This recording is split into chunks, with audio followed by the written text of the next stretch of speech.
কচি ফদ্দের জিনিসগুলা দোকান থেকে এনে দে তো। ঠিক আছে এনে দিচ্ছি, দেখি ফর্দটা দাও। ধরো। কি হলো, ফেরত দিয়ে দিল কেন? আগো ফোনে তুলে নিচ্ছি, এটা হলেই হয়ে যাবে। ও হ্যাঁ টাকা দাও। দোকান চলে যা, অনলাইনে পাঠিয়ে দেবো। তুমি অনলাইনে টাকা পাঠাতে পারবে? হ্যাঁ পেরে যাব। ঠিক আছে যাচ্ছি।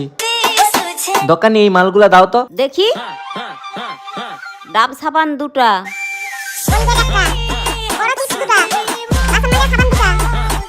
হয়ে গেছে।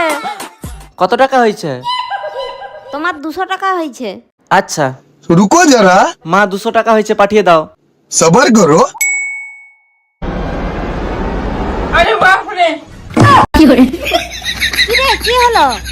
মা বলছিল অনলাইনে টাকা পাঠাবে, দিয়ে এইটা পাঠিয়ে দিচ্ছে। ফোনটা দে, তোর মাকে এই জিনিসগুলো অনলাইনে পাঠিয়ে দিচ্ছি আমি। और अभी तो रुको। লে, তোর মাকে অনলাইনে পাঠিয়ে দিচ্ছি।